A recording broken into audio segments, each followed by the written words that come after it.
Hello दोस्तों, आप सभी लोग स्वस्थ होंगे, मस्त होंगे और ज़बरदस्त होंगे। आप सभी का मैं स्वागत करता हूं अपने प्यारे से channel education with fun maths में। तो दोस्तों, जैसा कि मैंने आपको बताया था कि हमने एक चैप्टर स्टार्ट किया था, जिस चैप्टर का नाम है सीक्वेंस एंड सीरीज। तो मैंने सीक्वेंस एंड सीरीज में आपको पिछले 9 लेक्चर्स में सिर्फ एपी एंड जीपी के बारे में बताया था। तो मैंने आज हम आप लोगों को एचपी के बारे में बताएंगे और एचपी का उससे क्वेश्चंस क्या होता है, कैसे करते हैं एचपी। अगर आपको एपी अगर आता है तो एचपी आसान है, एपी का जस्ट इन्वर्स होता है एचपी, ठीक है ना। तो एचपी के बारे में बताएंगे और दो बहुत ही इंपॉर्टेंट सवाल है जो कि 4 और 5 नंबर ये आपका आता है, मिनिमम एंड मैक्सिमम वैल्यू वाले सवाल। तो मैंने आपको इसको शॉर्टकट ट्रिक वीडियो में मैंने आपको कंसेप्ट एक बताया था, जो कि M is greater than GM. तो हम अब बिना समय को बर्बाद करते हुए आज का लेक्चर स्टार्ट करते हैं। ध्यान से सुनिए, समझिए। सबसे पहली बात करते हैं, आज का जो मेरा टॉपिक है जो है एचपी। तो ये एचपी क्या होता है, ध्यान से सुनिए। तो मैंने पढ़ा था मैं पढ़ा 3, एपी पढ़ा, जीपी पढ़ा और एचपी पढ़ा। तो एपी और जीपी हम लोगों ने पढ़ लिया। एपी और जीपी का खास बात क्या था, इसका मतलब था अरिथमेटिक प्रोग्रेशन। ये अपने पास था अरिथमेटिक प्रोग्रेशन। जीपी जो था अपने पास, इसको बोलते हैं जियोमेट्रिक प्रोग्रेशन। इसका फुल फॉर्म जीपी का जो होता है ये होता है जियोमेट्रिक प्रोग्रेशन। और एचपी मतलब होता है हार्मोनिक प्रोग्रेशन। मतलब अगर मैं बात करूं जो एपी और जीपी में बात करूं तो इसका मतलब होता है ज्योमेट्रिक प्रोग्रेशन, और एचपी का अगर मैं बात करूंगा तो इसका मतलब होता है हार्मोनिक प्रोग्रेशन। ध्यान से सुनिए, इसका मतलब होता है हार्मोनिक प्रोग्रेशन। अगर मैं आपसे पूछूं, क्या पूछूं, ध्यान से सुनिए कि ये तीनों में अंतर क्या है, ये तीनों में अंतर क्या है, तो आप कहिएगा भैया एपी जो हम पढ़ते थे उसमें हम एन टर्म जो निकालते थे वो होता था a plus n minus 1 into d. बिल्कुल सही बात है। और डी यहाँ पे क्या होता था, डी होता था कॉमन डिफरेंस, जो कि होता था ए एन माइनस 1। एक पहले वाले टर्म से एक पीछे वाले टर्म को सब्ट्रैक्ट कीजिए, ठीक है। आप भैया ज्योमेट्रिक प्रोग्रेशन में क्या पढ़े थे, ज्योमेट्रिक प्रोग्रेशन में जो हमने एन पढ़ा था ये होता है ए आर के पावर एन माइनस 1, ठीक है। अगर इसका अगर मैं बात करूं आर क्या होता है भैया, वही बात a n by a n minus 1 होता है, ठीक है ना। अगर इसका सम का मैं अगर बात करूंगा तो इसका सम जो हम पढ़ते थे वो होता है n by 2 a plus n minus 1 into t. अगर जीपी का मैं सम का बात करूंगा तो ये जीपी का सम जो होता है ये होता है ए आर के power n minus 1 divided by r minus 1, ठीक है ना। और अगर एचपी का मैं बात करूंगा तो ये होता है opposite of AP, opposite of AP. जो एपी का एन टर्म है वो जीपी जो एचपी का 1 बाई ए एन लिखिए, 1 बाई ए एन, यही वाला। अगर मैं एस एन का बात करूंगा इस एपी का ऐसे निकालिए, उसका उल्टा कर दीजिए तो आपका हो जाएगा ये आपका हो जाएगा एस एन, एचपी का सम हो जाएगा, ठीक है ना। क्या आपको आज हम जो बात बोले वो समझ में आया। मैं बोला हूँ ये बात कि अगर आपको एपी अगर आती है तो एपी का बस जस्ट अपोजिट करना है तो वही आपका जीपी एचपी बना देगा। और इसमें हम लोगों ने ज्योमेट्रिक प्रोग्रेशन में हम लोग एक और टर्म पढ़े थे जिनको बोलते थे इनफाइनाइट टर्म, इनफाइनाइट जीपी। अब ये इनफाइनाइट जीपी कब होता था, मतलब जीपी चलता था एक इनफाइनाइट टर्म चलता है। ये हम कब लगाते थे, जब आर का वैल्यू लेस देन 1 होता था, ठीक है ना। तो इसका फॉर्मूला क्या होता था, एस इंफिनिटी जो होता था ए बाई 1 माइनस आर होता था। ए क्या है फर्स्ट टर्म है और आर क्या है कॉमन रेशियो।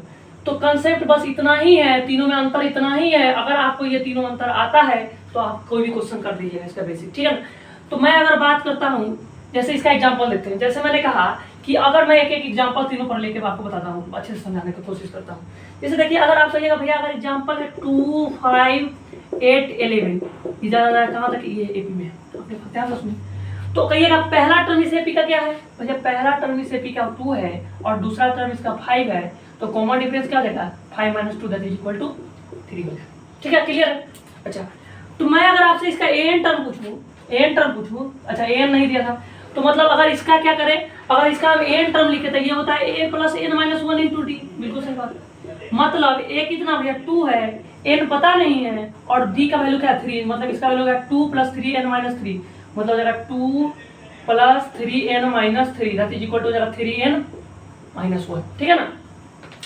अगर इसी ये क्या था, ये एपी का था।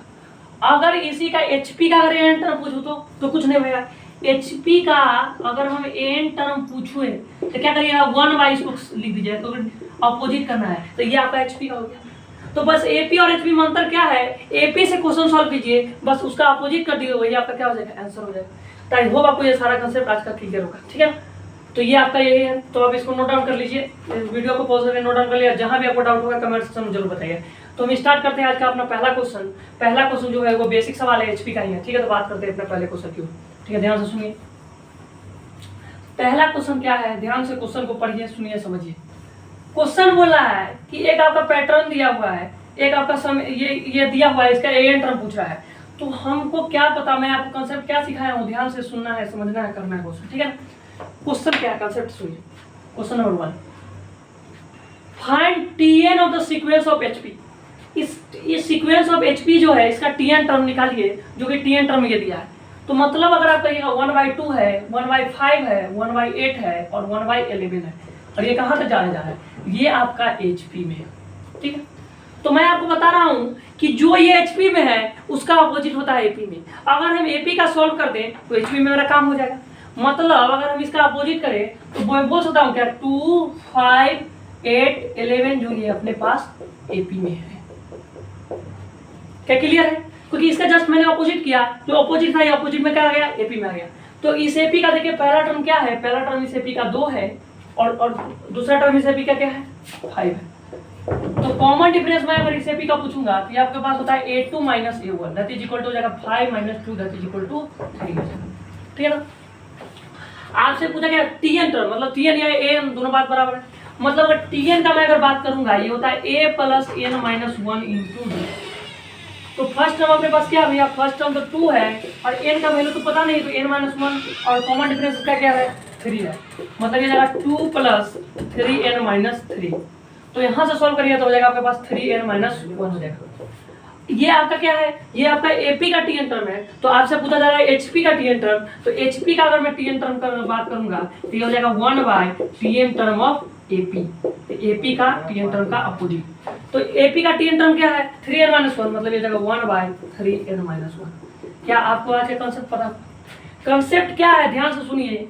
कंसेप्ट कुछ नहीं है, बस आपको एक बात ये ध्यान रखना है कि एपी का टीएन निकालिए, एपी का टीएन निकालिए और एचपी का में 1/TN कर दीजिए बस। चाहे एपी का ऐसे निकालिए और उसमें एचपी में क्या कर दीजिए, 1/, कर दीजिए, मतलब अपोजिट कर दीजिए। कंसेप्ट अगर इतना ही आपको है, बस इतना बात आपको ध्यान रखना है, तो वह क्वेश्चन हो जाएगा। तो आई होप आपको ये क्वेश्चन अच्छे तरीके से क्लियर होता है। चलते हैं अपने क्वेश्चन नंबर 2 की ओर। आपको इसको स्क्रीनशॉट लेना है, स्क्रीनशॉट ले लीजिए, वीडियो को पॉज कर लिया, जहां डाउट होगा कमेंट सेक्शन में जरूर बताइए। तो क्वेश्चन नंबर 2 की ओर चलते हैं, ठीक है। ध्यान से देखिए क्वेश्चन नंबर 2 क्या बोल रहा है। ये भी आपका जो क्वेश्चन नंबर 2 है, ये भी आपका अच्छा सवाल है। ये आपका T7 टर्म पूछ रहा है, एक ये भी पैटर्न वाला सवाल है। तो कैसे करेंगे, ध्यान से सुनिए, ठीक है। क्वेश्चन नंबर 2 देखिए, क्वेश्चन नंबर 2 क्या बोला है, find T7 of the HP. मतलब T7 टर्म निकालिए एचपी का, जो कि 1/3 है, 1/3, 23/8 और 4/11 है। ये क्या है, ये अपने पास एक एचपी में है। तो मैं आपको बोला हूं कि एचपी का जस्ट अपोजिट कीजिए तो आपका क्या हो जाएगा, एपी में हो जाएगा। मतलब ये हो जाएगा 3, 8/23 और ये जाएगा 11/4। ये सब अपने पास क्या है, ये अपने पास भैया एपी में है। तो एपी का कॉमन डिफरेंस क्या निकाले, A2 - A1 चाहे A3 अगर मैं इस एपी का देखूं तो ये आपका डी क्या हो जाएगा, 8/23 - 3 हो जाएगा। तो इसका सॉल्व करेंगे तो क्या हो जाएगा, बोलिए 23 इसका एलसीएम है, ठीक है। सॉरी 23/8 था, हाँ ठीक है बिल्कुल। तो देखिए यहाँ से आपका 8/3 - 3 8/23 - 3 हो जाएगा। तो इसका क्या हो जाएगा, बोलिए इसका हो जाएगा 23 एलसीएम, मतलब 8 - 23 3 जा 69 हो जाएगा, -69 में से 8 कितना हो जाएगा, ये आपके पास हो जाएगा -61/23, ठीक है ना। तो इसमें क्या था, 1/3 था, 23/8 था और 4/11 था, ठीक है। अगर मैं इसका क्योंकि ये देखिए ये आपका डी जो है थोड़ा सा अजीब तरीके से लग रहा है, मतलब एक थोड़ा सा कैलकुलेशन हमको एरर टाइप का लग रहा है। तो मैं अगर हम इसको भी चेक करूँ तो A3 - A2 भी कर सकते हैं, 11/4 माइनस 8/23 भी कर सकते हैं, बिल्कुल सही बात है, क्योंकि A3 - A2 था। इसका से हो जाएगा 92। तो 23 × 11, 23 × 11 कितना हो जाएगा, 23 × 11 जो हो जाएगा ये आपके पास हो जाएगा 253। 253 माइनस 23 4 31, ठीक है ना। तो इसका जो वैल्यू आएगा, इसका जो वैल्यू आएगा ये हो जाएगा 3 में से 2 का 1, 5 3 का 2, 221/92, ठीक है। ये आपका है।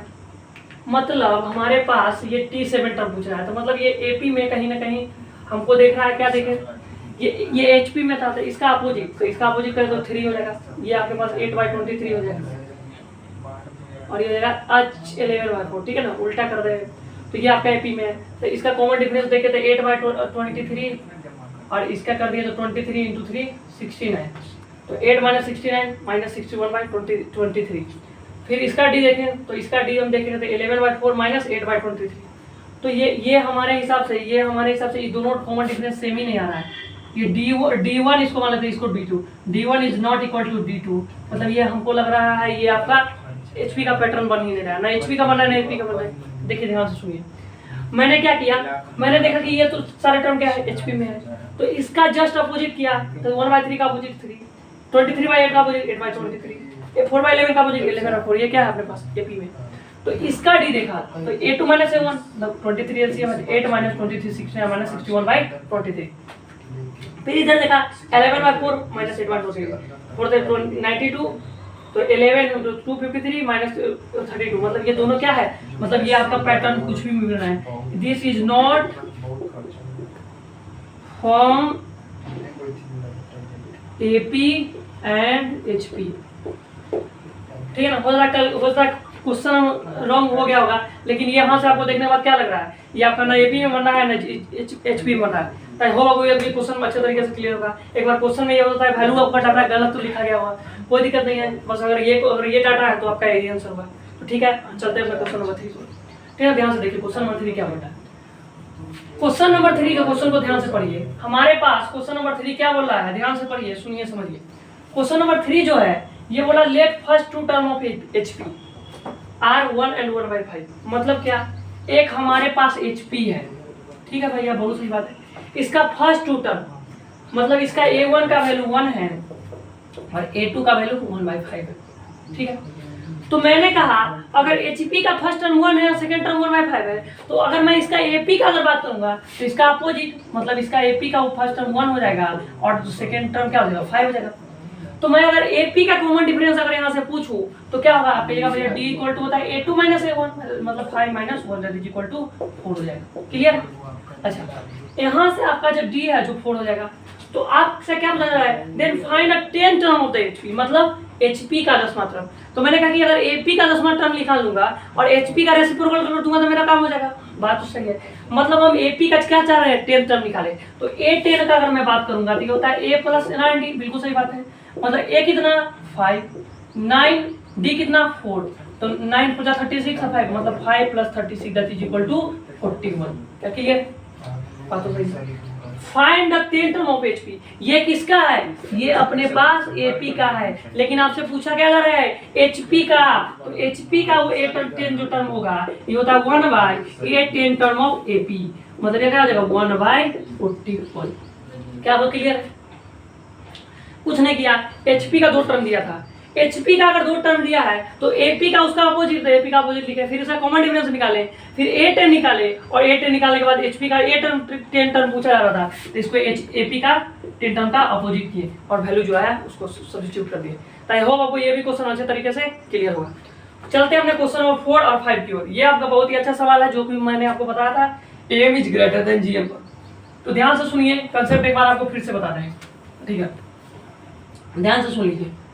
अगर मैं आपको बोलूं कि कहीं भी अगर मिनिमम एंड मैक्सिमम वर्ड लिखा रहे, मिनिमम एंड मैक्सिमम वैल्यू, तो आप ध्यान से सुनिए, ये आपका एक AOD में भी एक तरह का कंसेप्ट होता है, तो वो जब हम बात करेंगे तब वहां बात करेंगे एप्लीकेशन ऑफ डेरिवेटिव। तो यहाँ पे आपको ध्यान रखना है कि AM is greater then GM, AM is greater than और इक्वल टू GM। अब ये मतलब क्या हुआ, अगर मैं 2 नंबर के लिए अगर बात करूं तो AM 2 नंबर के लिए क्या होता है, आप ये A + B/2 is greater than और इक्वल टू √AB। क्या अगर 3 नंबर के लिए बात करें तो कोई दिक्कत नहीं है, A + B + C/3 is greater than और इक्वल टू ABC के पावर 1/3। इसमें A और B क्या है, बिलोंग्स टू एक रियल नंबर है, इसमें भी A, B, C क्या है, बिलोंग्स टू रियल नंबर है। अगर आपको ये कंसेप्ट आती है तो आपका ये मैक्सिमम एंड मिनिमम वैल्यू वाला सवाल बहुत ही आसानी तरीके से हो जाएगा। तो क्वेश्चन कंसेप्ट इतना ही है। क्वेश्चन नंबर 4 देखिए, तो क्वेश्चन नंबर 4 क्या बोला, ध्यान से एक बार देख लीजिए, ठीक है ना। तो क्वेश्चन नंबर 4 क्या बोला है, देखिए क्वेश्चन नंबर 4 अपने पास है, ये बोल रहा है the minimum value of F x, मतलब क्या, एक फंक्शन है जिसके अंदर इसका वैल्यू ये है, तो इसका मतलब मिनिमम, मतलब वर्ड क्या है, मिनिमम है, मतलब आपको मिनिमम एंड मैक्सिमम वर्ड देखना ही है। तो आपको वर्ड से दिमाग में कंसेप्ट चमकना चाहिए, एम इज ग्रेटर देन और इक्वल टू जी। तो आपका ये भैया एफ एक्स का जो वैल्यू अपने पास आ रहा है, ये आ रहा है ए के पावर एक्स बाई ए के पावर 1 माइनस ए के पावर एक्स, इसकी मिनिमम वैल्यू, ठीक है। तो ध्यान से यहाँ पे एक बात सुन लीजिए, क्या सुनिएगा, कि अगर हम यहाँ से देखें तो हम इसको क्या लिखते हैं, ए के power x plus a by a के पावर एक्स। अब ये क्या लिखे, क्योंकि मैंने आपको बताया था कि अगर a m divided by a n जो होता है, ये होता है ए के पावर एम माइनस एन, तो वही तो चीज है भाई। तो ये डिवाइड में था, पावर माइनस में था, तो ये क्या हो जाएगा, डिवाइड में हो जाएगा। आपको क्या ये बात क्लियर है, ठीक है। आपको इससे क्या हो जाएगा, मिनिमम वैल्यू, मतलब आपके पास कॉन्सेप्ट क्या था, एम इज ग्रेटर देन और इक्वल टू जी एम, बिल्कुल सही बात है, इसकी मिनिमम वैल्यू। तो अगर हम करें, ये 2 नंबर है, बिल्कुल सही बात है, तो 2 नंबर के लिए क्या करते हैं, a plus b by 2 under is greater than और equal to under root a b, मतलब ए यहाँ पे क्या है, ए के पावर एक्स, और बी क्या है, ए बाई ए के पावर एक्स। मतलब क्या, कि मैं अगर इसको लिखूं तो ए के पावर एक्स बाई ए के power x by 2 is greater than और इक्वल टू, यहाँ से क्या जाएगा, अंडर रूट ए के power x into a by a के पावर एक्स। मतलब ये दोनों सेम है, तो ये दोनों कैंसिल हो जाएगा, और ये जो चीज था, यही तो ये चीज था, मतलब क्या, कि ये हो जाएगा ए के पावर एक्स प्लस ए के पावर क्या है भैया, 1 माइनस ए के पावर एक्स, ठीक है ना जी, हाँ, by 2 is greater than under root a. क्या यही तो हमारा रिक्वायर्ड चीज जो फंक्शन है, तो इस फंक्शन के क्या पूछा है, इसका वैल्यू क्या है, एफ एक्स, मतलब एफ एक्स बाई 2 जो लिखेंगे is greater than equal to under root a, तो इसका मिनिमम वैल्यू पूछा जा रहा है, तो एफ एक्स का मिनिमम वैल्यू क्या हो जाएगा, इसका मिनिमम वैल्यू हो जाएगा 2 बाई अंडर रूट। तो इसका मिनिमम वैल्यू क्या हो जाएगा, बोलिए, एफ एक्स का अगर आपसे पास मिनिमम वैल्यू पूछे तो इसका आंसर क्या हो जाएगा, 2 बाई अंडर रूट ए।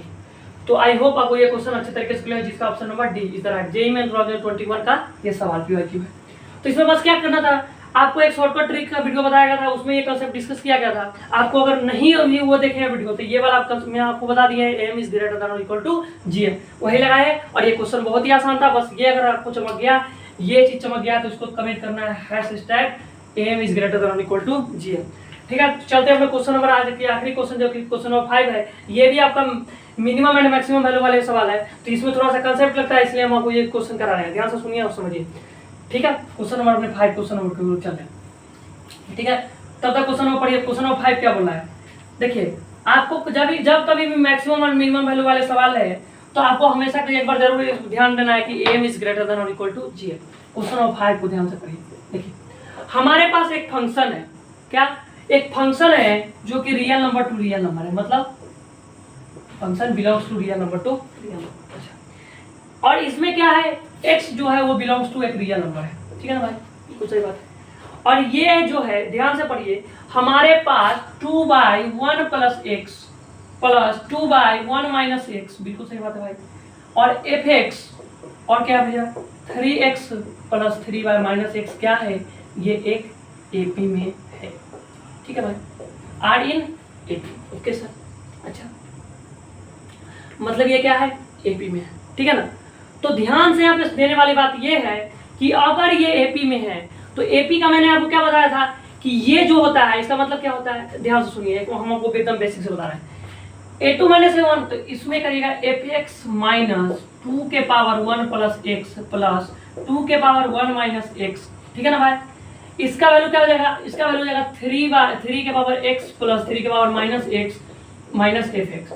तो यानी कि ट्वाइस ऑफ एफ एक्स, मतलब ये एफ एक्स इधर आ जाएगा, मतलब ये ट्वाइस ऑफ एफ एक्स का जो वैल्यू आएगा, ये अपना हो जाएगा 3 के पावर एक्स प्लस 3 के पावर माइनस एक्स प्लस 2 के पावर 1 प्लस एक्स प्लस 2 के पावर 1 माइनस एक्स। तो ध्यान से सुनिए, समझिए, इसका क्या पूछा जा रहा है, मिनिमम वैल्यू, ठीक है ना भाई। तो अगर ध्यान से सुनेगा, तो क्या ये वाला फंक्शन, ये वाला फंक्शन, ये दोनों का अगर मैं मिनिमम वैल्यू निकाल दूं, दोनों को ऐड कर दूं और डिवाइडेड बाय 2 कर दूं, तो एफ एक्स का मिनिमम वैल्यू आ जाएगा। क्या आपको मेरी बात समझ में आई? मैंने कहा ये दोनों फंक्शन अलग अलग है। अगर ये दोनों फंक्शन का एम इज ग्रेटर देन जी और इक्वल टू जीएम लगा दूँ, इसका अलग वैल्यू निकाल दूँ, इसका अलग वैल्यू निकाल, दोनों का सम कर दूँ, डिवाइडेड बाय 2 कर दूँ, तो हमारा आंसर आएगा। तो मैंने कहा कि भैया अगर इसके लिए मान लेते, इसको फर्स्ट मान लेते हैं और इसको मान लेते हैं 2, ठीक है ना।